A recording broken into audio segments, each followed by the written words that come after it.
Some people will be able to watch later. And I am going to pull up I have a slideshow to help me through this. Yay, I always love to have a slideshow. Everybody can hear me okay? Yes. Thank you.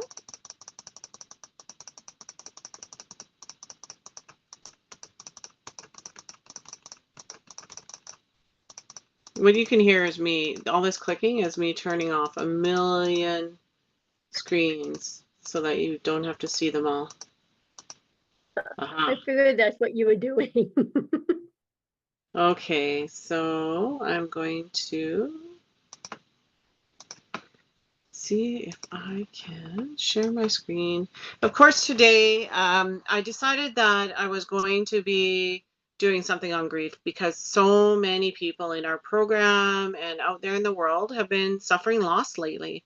And I just felt like maybe we should talk about this because it really is quite difficult to go through grief as a business owner, like trying to keep everything going while you're in the back end.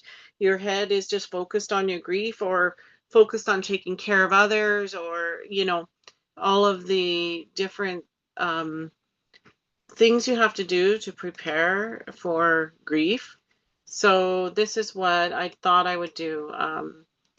We had we had two people from our program lose somebody over the weekend. Then there was me, and then there was another program person.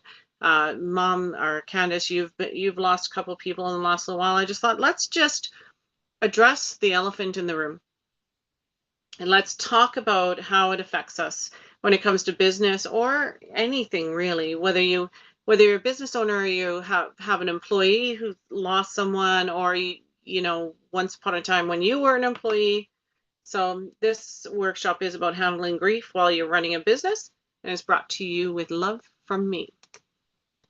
So we're going to talk about strategies for maintaining balance and managing emotions.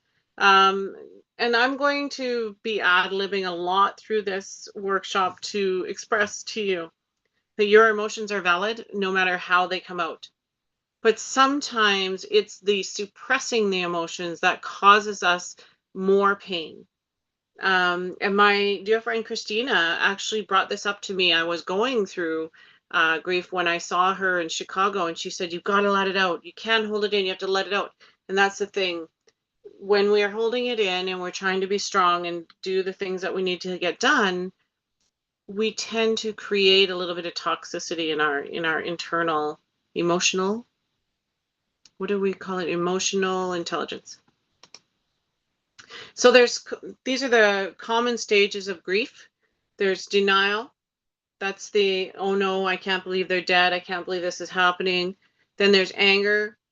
That's in this anger phase, it's not only being angry that they're dead, but angry at other people that you perceive may have caused the death, or anger at yourself if you're somebody who thought you should have done something to keep it from happening. Anger at, it could be, it comes out angry that why did this terrible, horrible person survive and this person died? There's so many ways that we show anger, and it's not always appropriate, because sometimes our anger is just it's a way to not put the blame on the person that died. Okay. Bargaining is very obvious. Bargaining is I wish it didn't happen. How can I have this person back? Or please God, don't let it be true. Or um, I'm fine. I'm fine. It didn't matter. That person was an addict, so it doesn't matter. That person was an addict, so um, I don't have to feel sad. That's bargaining. It's like finding reasons to not accept that somebody has passed away. And then, of course, there's depression, and it's a part of grief. It is the second to last phase where you just feel sad and you allow yourself to feel sad. And then after depression comes acceptance. It's when you're like, okay, well, they're really gone. I'm really going through this, and it's time to get on with my life. these stages can take for some people years, and I actually know some people who have never gone through these stages. It's particularly hard with people who lose their children, and it's not up to any of us to decide how quickly anybody should go through the stages of grief. And it's not up to us to actually uh, be angry with people who get there first, or put people down because their grief only lasted a couple days when we think it should have lasted a few years, right? Um, there's no way to know how long it's going to last. But if you see it coming, you can prepare yourself to deal with it. So grief is personal and it's not linear, and this is what that means. It's a deeply personal experience that varies widely from person to person, and it doesn't follow a predictable or linear path. There's no way to know how you're going to feel about it. This is one of the reasons why I don't require our employees to be direct relatives to the people that died that caused them to need a day off to grieve. Because some people are closer to their coworker than they are to their mother. And just because there's no blood relation doesn't mean they don't have a right to grieve for that person. So if you're ever in a situation where you've heard of somebody's passing and it actually touches you, you do not have to feel guilty for that. In fact, that just means that that person impacted you. And having an impact on others is what we all strive for in our life. Unlike other emotions, grief can come in waves, as most of us know, and individuals may move back and forth between different stages of grief, such as denial, anger, and acceptance. So you think, oh, they're through the depression phase. Now they're gonna find acceptance. And then, they're up and everything's great, and then all of a sudden one day they can't get out of bed and they say, I'm just so sad because I miss my loved one. And, our thought is, well, you already got through anger, you're already at acceptance, now you're just looking for attention. That's not our thought, it's not my thought, and probably nobody in this room. But this is what people tend to do.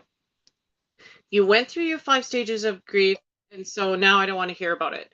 That's not how it works. Grief comes back over and over. For some people, forever. So it's important to understand that there's no right or wrong way to grieve, and everyone's journey to grief is unique. It's shaped by their own feelings, memories, and circumstances.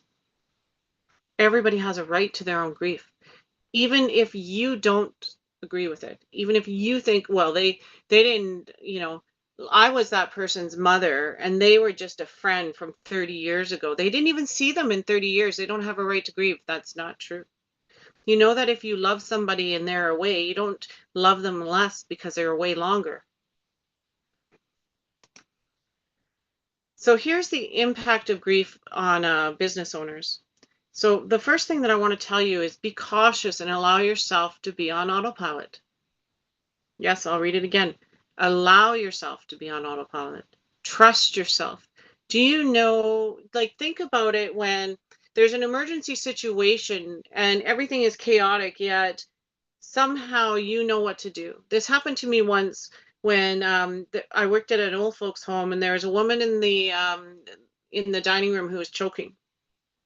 And for years I had thought, boy, I don't know if I could ever actually handle the situation if it happened. And I was actually kind of afraid to be the cook at that old folks home, because that was one of our responsibilities. If somebody was choking, we had to perform CPR or the Heimlich.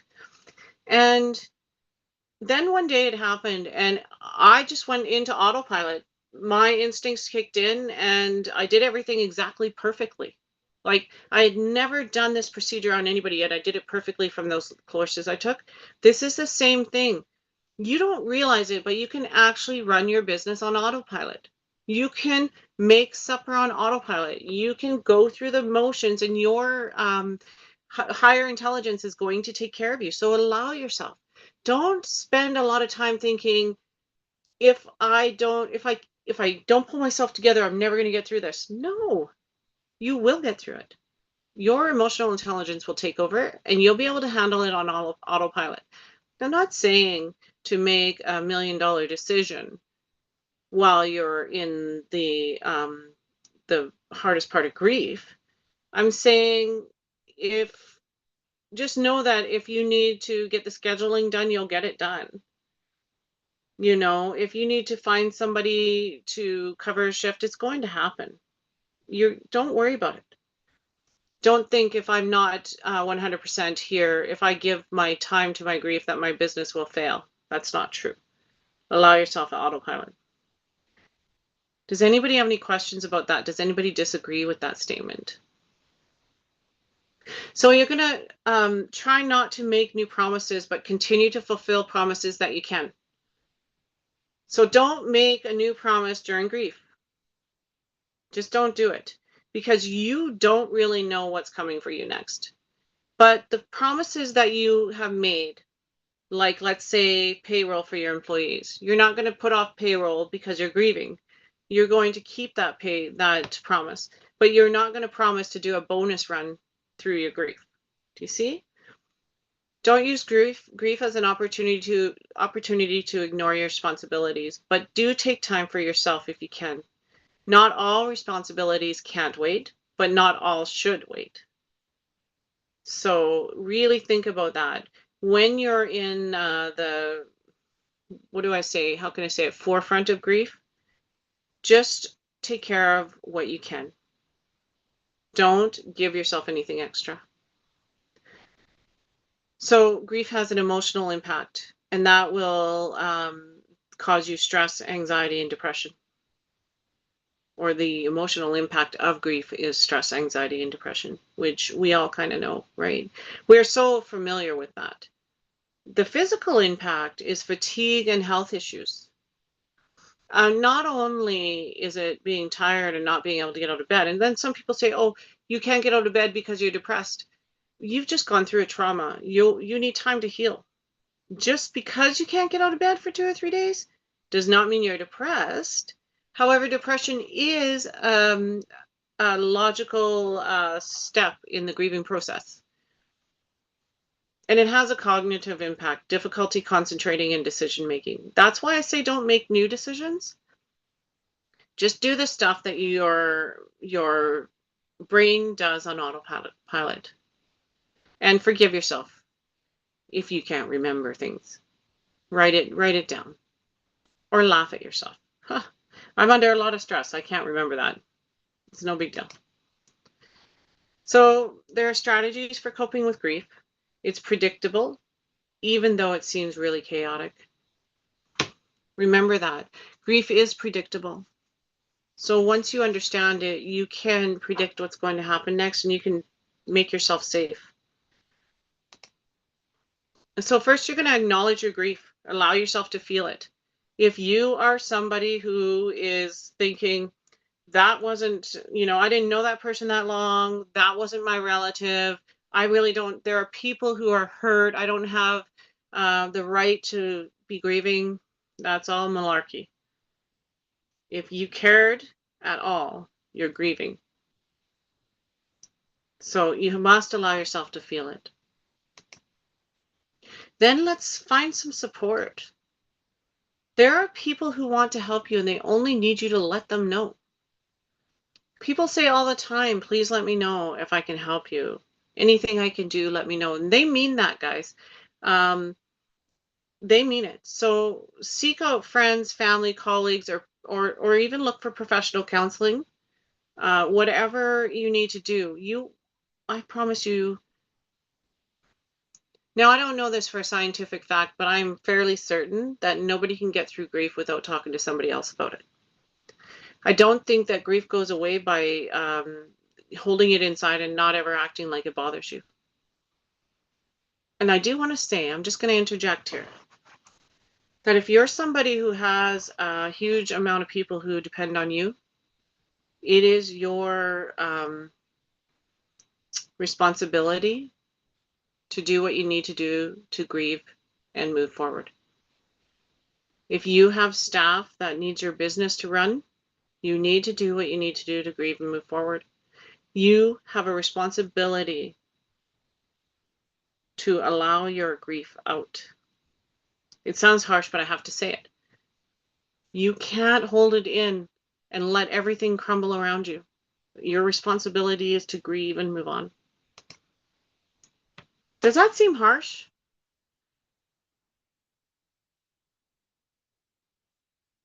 So you really do want to practice self-care. You need to make sure that you're getting out for some physical activity, that you're eating healthy, and that you're resting. Uh, get out even when you don't want to. Walk. Your health depends on it, right?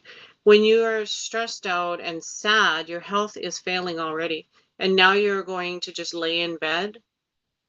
There are so many complications that come from just laying in bed, and eating healthy. I mean, let's interject a little humor. I mean, we don't want to get constipated.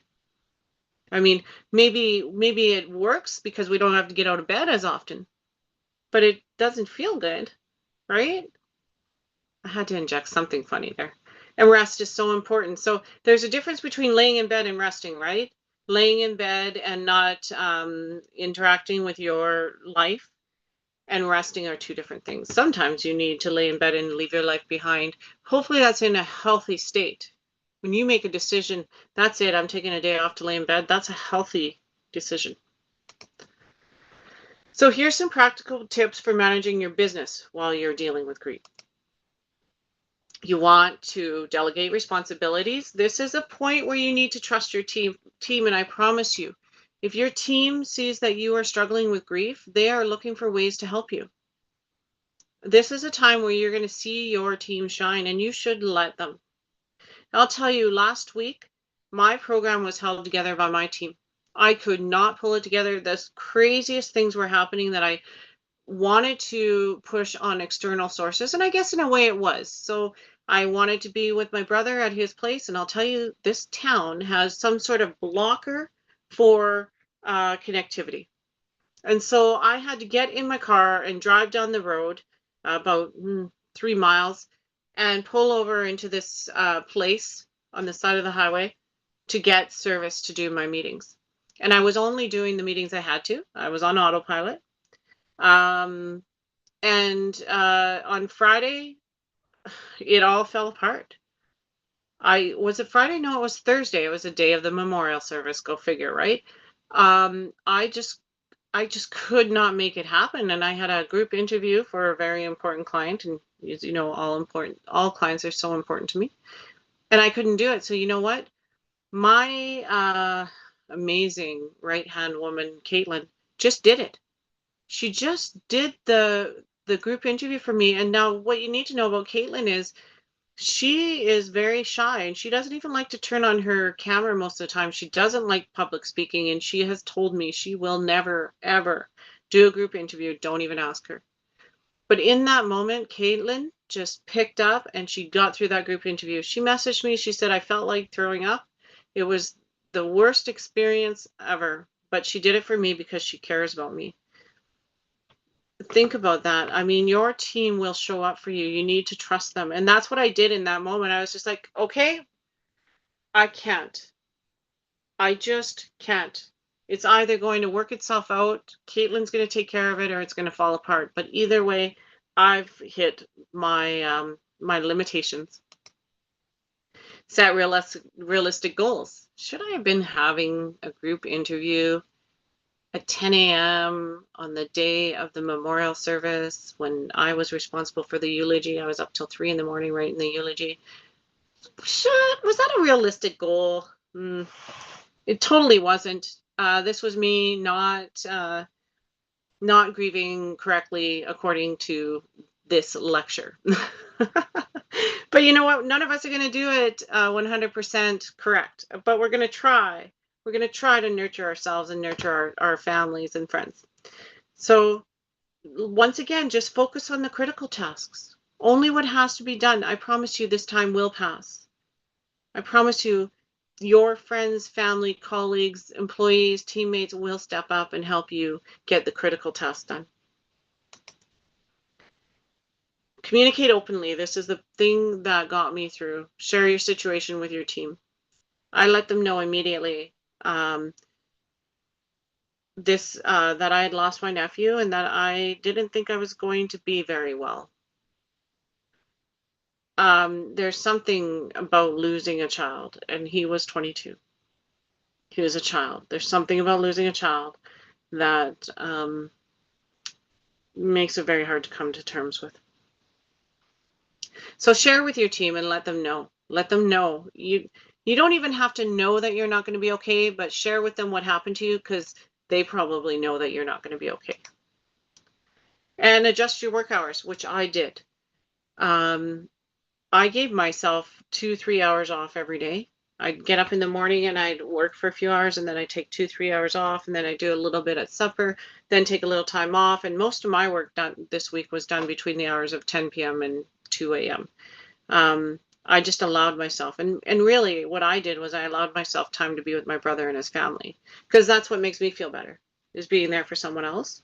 So, we went to the zoo on Saturday. Of course we'd go to the zoo if I have anything to say about it, because animals make you feel better. And then on Sunday we took the kids to Klondike Days here in Edmonton, which is a big fair, like the Peony in Vancouver. And I just adjusted my work schedule so that I could do those things. So you really got to be careful about balancing your personal and professional life, because let's face it, as leaders, we can't just stop. We still have a lot of responsibility. The more we grow our business, the more, I wouldn't say it needs us. Like, the goal is for our business not to need us, but we need it to need us. And that comes through when we're focusing our attention somewhere else. I mean, have you ever been in a situation where you walk in, you're at a function or event, and I see parents doing this all the time because now I'm aware of it. You're at a function or an event and your children are doing nothing, but you make things up because it's easier to concentrate on your children than the stuff going on in the room. So you're like, oh, honey, come here, let me fix your hair. Pay attention to yourself if you have children, and you'll do this with your adult children too.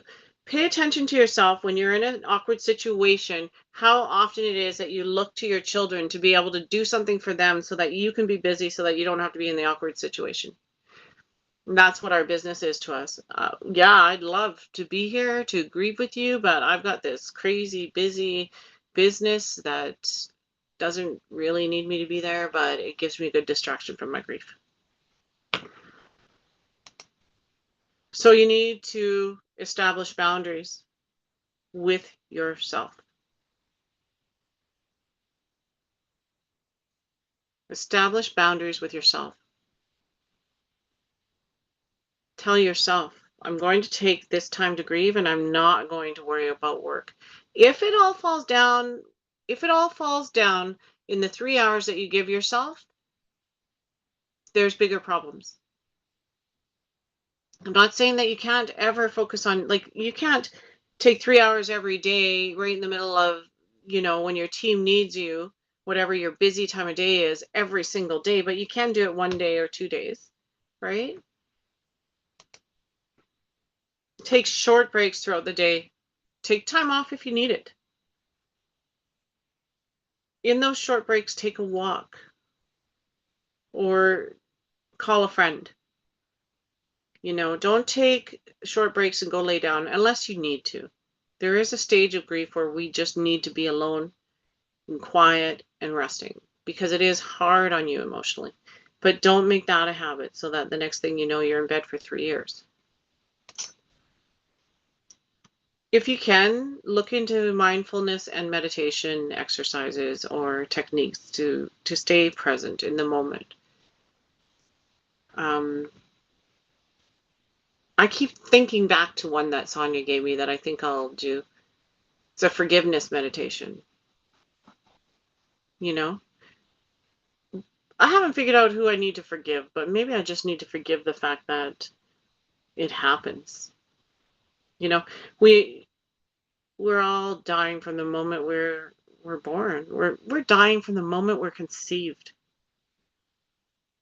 In fact, how many eggs don't make it? How many eggs are dying from the moment they are created? Death is a part of our life, yet it's so hard to deal with. So you'll need to utilize resources. There are resources available. Look for your support systems, whether it's your family, your friends, your coworkers, your networking community. You can get a grief counselor, or you can look for support groups. And there's always online help. And there is a helpline that you can phone. I myself have phoned a helpline once in my life, and it did save my life. I want you all to be understanding that while it seems very insignificant at this moment, this is something that could take your life.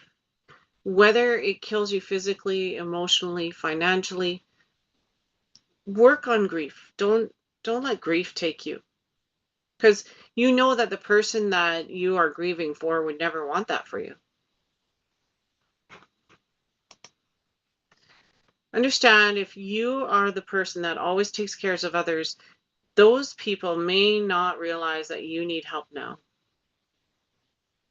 Tell your people that you may need patience, or let them know what you need. Be very specific. People want to know. Like, we are so awkward when it comes to death and dying. We don't know what people need. We don't know how we can help. We also don't know what everybody else is doing. You know, I remember when my sister had a tragedy, everybody was bringing food. Like, the food that was showing up was just, it was actually obscene. And the problem with it was that, I mean, there was no problem. We appreciated it, but we could never eat it all. It was going to go bad, right? What Peter and I brought was drinks. We brought pop and juice and water. We went and spent $100 on that stuff. That's what we brought, because we're like, well, the food's going to show up, but who's thinking about what we should drink? And happily enough, there was no alcohol involved in the grieving process at this family's place. So thank goodness for that. But my brother and his wife, I said to them, what do you need us to do? And they said, we need pop. We forgot to get pop. And we were like, all right, off to the store we went. They got pop. Peter's just like putting it all in the cart. And it's pretty cute. So that is the end of it. Now it's time for a little discussion. So we've all suffered. We've all lost somebody. It's like inevitable. You cannot go through life and not lose somebody. So I'm just going to do this. I'm not going to ask for your permission. I'm just going to come around the room and I'm going to ask each of you who you've lost and how you managed to get through it. Because we're all here because we managed to get through it. So I'm going to take it easy on you. You all know who I lost. You all know how I got through it. Because I'm so open, right? Because I take my own advice. I'm open with my grief. Let's come to Peter next. I'm gonna let you know where I'm going. I'm gonna go to Peter, Christine, iPhone, who I think is Christine, and Carmen. Christine Grover, and then Christina Rivas, and then Carmen. Okay, Peter, how are you? Hello, everyone. I'm good. That's good. Huh. You're gonna start with me, are you? Well, breaks the ice. It makes other people feel a little more confident to talk. Um, you know, I don't know. I've had a real change in how I deal with death. Um, the last thing, I think the biggest thing for me is that I don't like seeing somebody suffer. Watching somebody suffer to me is it just breaks my heart. And I'd rather see them go in that realm. When I lost my dad, he spent 2 years in the hospital. Came out for Christmas for half a day. Mom would bring him out, and they'd come to the restaurant that I worked at for lunch, and then he'd go right back in. Sorry, Mom. But that 2 years was absolutely horrible. I couldn't handle it at all. about 10 years later when my grandmother got sick, it was quick. And I was really thankful that it was. I didn't want to see it. I didn't want it to, I just I didn't want it to be her the rest of her, the rest of her days. So And how did you get through that? I think that I just came to a realization. When, my dad passed, I made a real quick choice. It was either I'm going to allow this to destroy me, and be angry and whatever the feelings would come. And honestly, the first thing I did is I started looking into the church. I started looking into God and trying to make sense of it that way. One of the things that I did is I just started writing. I wrote how much I missed him, and I wrote how much, what he meant to me. And then I would also write that this is the plan. None of us are immune to it. Like that's the biggest thing. And that and I didn't, like I said, I didn't want to be a victim of it.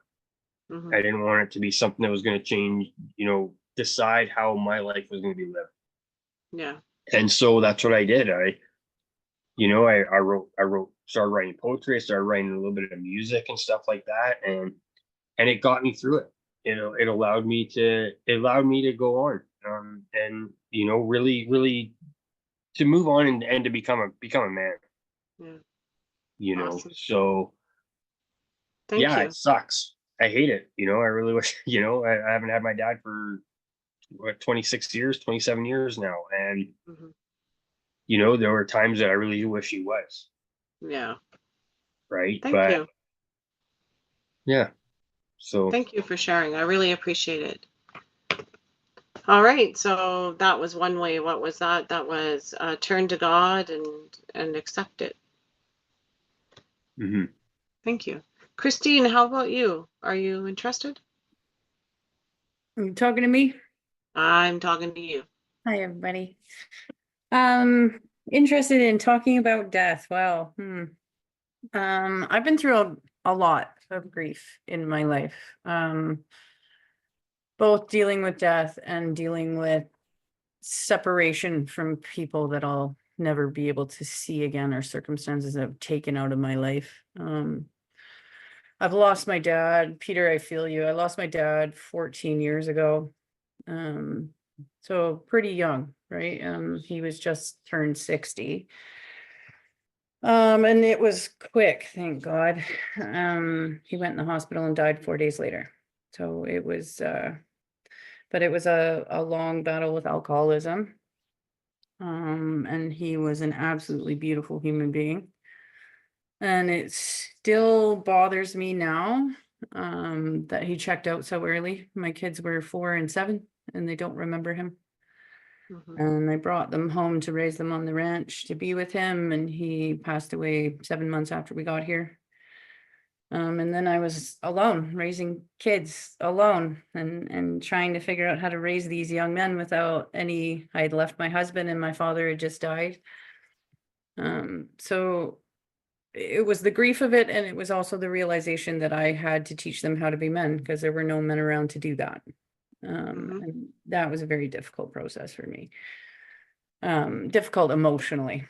I wouldn't say physically it was difficult, but it was, it was one of those, like, where are you when I need you? There was a lot of that going on. Yeah. And I feel like because my father was such a beautiful man, that it took me a long time to actually get angry at it. But I remember the day that I did, and the grief passed shortly after, as far as not being able to breathe and not being able to move forward. It took a long time for me to release the anger around him dying. And when I released that anger, it all that was left was all these beautiful memories of him. Amazing. Wow. Right. So I had to let myself get angry at him before I could actually grieve it. That's interesting. Yeah, like I'm one of those people that says I don't do anger, because it's my least favorite emotion. I don't like getting angry. The closest I get is frustrated. And I'll take my own time out Like I'm not slamming doors, yelling, like I'm not that type of person. Yeah. So for me to be like, you know, how could you do this to us and leave? And, I drove up to the ranch and just gave him a piece of my mind. Mhm. Um, Yeah. and Wow. it was very healing, actually. Yeah, and since then, I mean, I've lost my children have lost the entire dad's side of that family. My brother has lost his children to his ex-wife, and she took them back to China. So they lost their grandparents and their aunts and their uncles and their cousins on that side, and then we lost my niece and nephew on this side, and haven't seen Mhm. any of them since. And that was 12 years ago. Mhm. And then, the most recent one for me that's powerful is my ex-fiance passed away.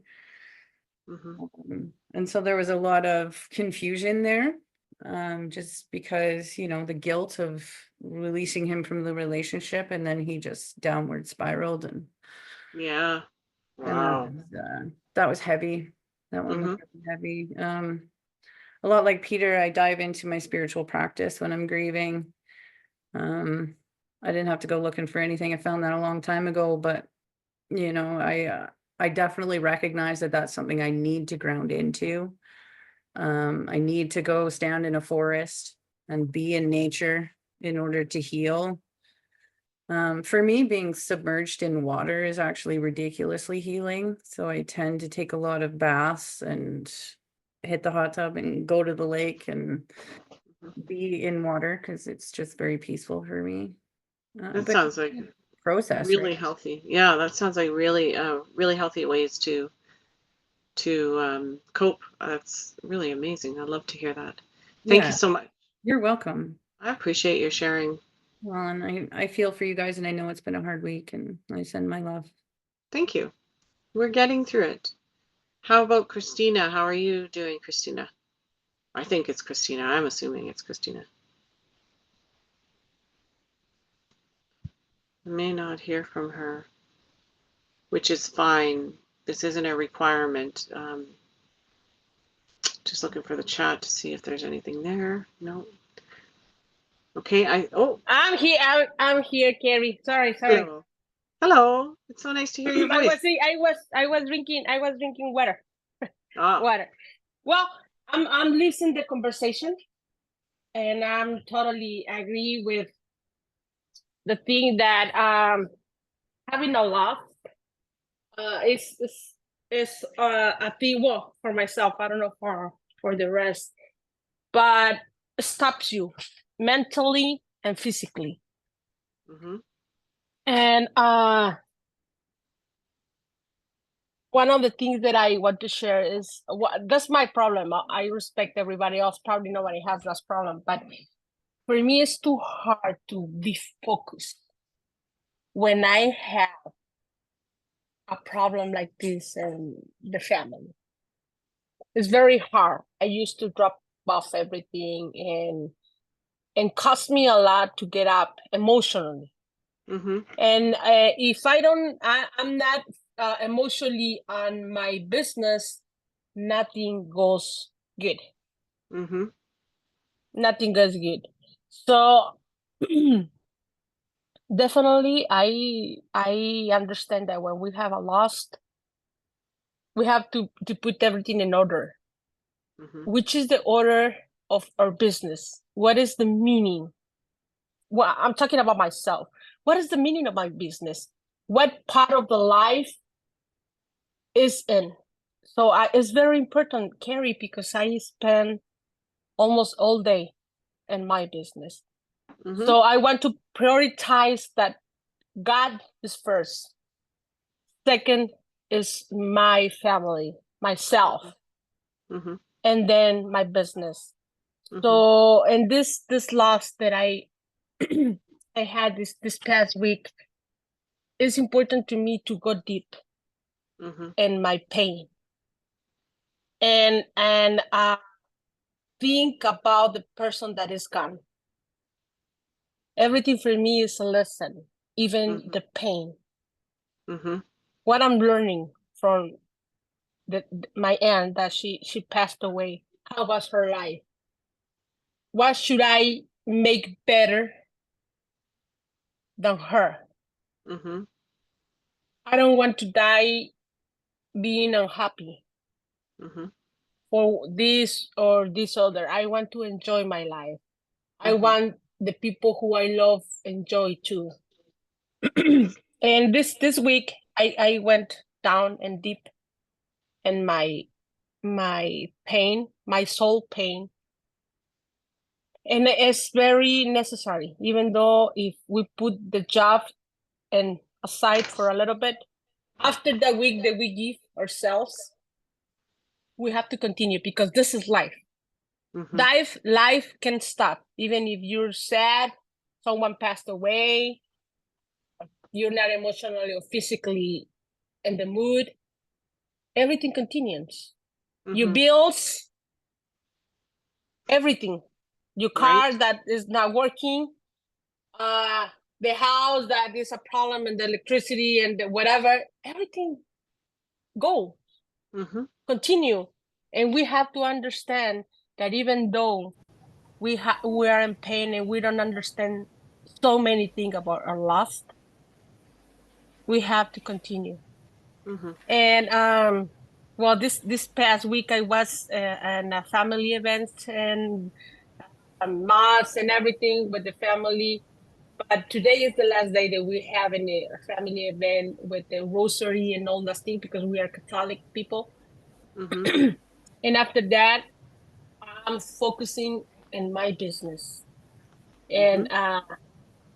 And if I understand that have time for the family for ourselves is the best gift or is the best way to say thank you, God, because Yes. you give me the opportunity to be in this world.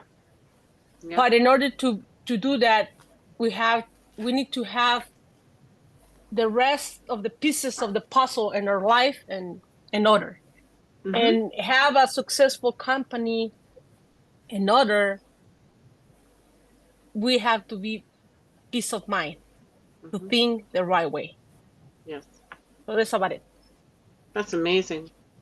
I love that perspective. And you're right. Like you hit a nerve in me when you said, I'm going to finish grieving and then I'm getting back to work. And that's how I am too. I did the things that I felt I needed to do over the last week or so.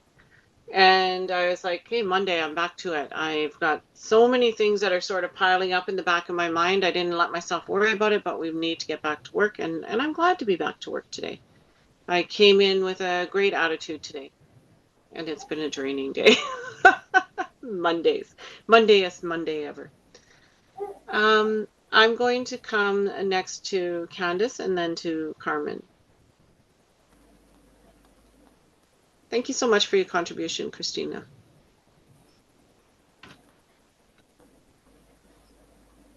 Hey, Hi, Candace. um, a lot of a lot of you are not going to understand this, but to this day,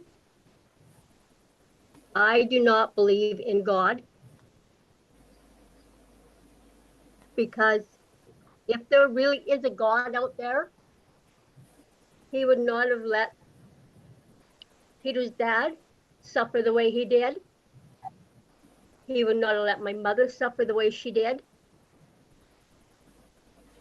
And all these little tiny babies that die from cancer. God would not have done that. I I know people say that yes, God has another reason to take these people. There's a place for them. I'm sorry. I love to go into when I travel, I go to churches. I don't go to churches because I believe in God and that. I go for the beauty of them. Um, I just have a really, really hard. I'm trying to think of the word. Do you feel angry? Perspective. I am. I'm very, very deeply angry Mm-hmm. of especially the little babies I mean, they may not be babies, they may be young children that he takes away from people. Mhm. And Peter, you know, my friend Jan, I still grieve for her son. And how long ago was that? Like mega years. And I'm sorry, I can't get past that Can- he let stuff like this happen to people. mhm. I understand. Well, we can't go into like I just want to talk to you and help you get through this, but I can help you do that because I'm related to you. So it's something that I love to talk to you about in the future. But remember what I said in the beginning about how there's no timeline and you can go back and forth. And, back in December when we were at Tony Robbins together, you Yeah, had a lot of acceptance for your husband's death, and now you've come back to anger. And that is normal. That's what grief is about. It goes back and forth. It's like you're it does. sliding on this thing. And the It's thing it's like a about, sliding scale. yeah, and I'm glad that you're angry because it means that you're still processing. We love you. Thank you. I love you guys too. I mean, Let's come. it's been a long time, but it's still really, really hard for me. Mhm.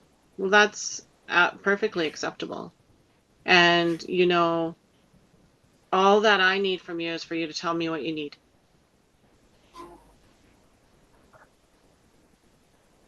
Just for you guys to understand, it's still going to take me a long time to remove myself from the anger. Hmm. You get to do that at your own pace. Nobody can tell you or anybody in this room how long you should grieve. Hmm. So let's come to Carmen. Carmen, are you interested in talking on this subject? Hi guys. Hi. Yeah, I guess I could say a few words.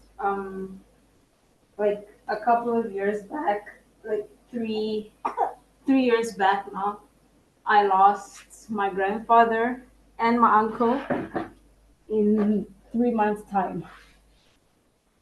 So that was like Wow. two blows in such a short amount of space, and they were two of the people that I looked up to, the people that saw me grow up, that helped my mom raise me. So it was definitely a very hard time, not only for me, but like for my whole family. And it was a time that I was susceptible to a lot of panic attacks, Hmm. or sometimes small little things that will just trigger a panic attack because of that loss. Because I lost like two pillars in my life, people that I would rely on, that I would say on a daily basis, I would just pick up the phone and call for whatever reason that I needed help with, that I needed something with. I knew I could pick up the phone and call. And now I want to pick up the phone and call, but there's nobody there to answer, or I can't hear their voice. And I remember the one thing that I would always remember every time I think about it was how they would laugh. I think that was the strongest memory that stayed with me, the sound of their laugh. That was something I would hear every day and would make me sad because I knew that I could not hear it in person. Hmm. So that was a very hard time for me. And it took like everybody around me to help Oh, process my grief. Like my mom, my husband, my friends, everybody around me that knew of the relationship I had with my uncle and my grandfather, they were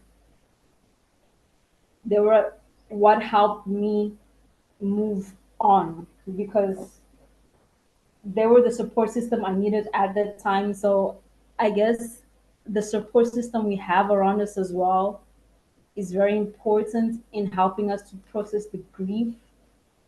There hmm. has to be somebody that can relate to my pain and can say, you're not alone feeling the pain. You're not alone going through this. Somebody who's going to go through all the steps with me. That's what helped me a lot. Otherwise, I'd be lost. Mm-hmm. So yeah, it took me a long while for me to get over the pain and the sadness of just not having them there anymore. But the one thing that I would say was stronger was the good memories that we made together. Mm-hmm. You know, I could remember every time my uncle would pick me up from school, the stories he would tell me, every time my grandfather would come over, play with me. All these things just like filled up my mind and filled up everything and just helped me process better than what I expected and helped me get through so many of the panic attacks that I had as well. Mm-hmm. Yes, there's that physiological response right there, panic attacks. Thank you so much for sharing that. And thank you all for sharing your grief with us and thinking about it in a deeper level, how it affects you personally, how it affects your business, and how it affects the people around you. It's really important because, well, I think it's really important. And the reason I think that it's important to talk about this is because some people use their business to cover up their grief. And the truth is, it's not going to help anything that you use to cover up your grief, whether it's work, alcohol, drugs, food, sex, whatever it is that you turn to, can be intrusive. So just go through it. Just go through it. I do have to run because I have a group interview, a French group interview. Sure hope my translator shows up in 1 minute. So I've done two without the translator. Let's hope I don't have to do another.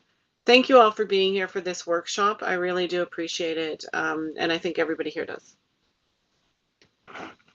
I care about you all and I appreciate you. See you. It Have a was great day. awesome. Thank you.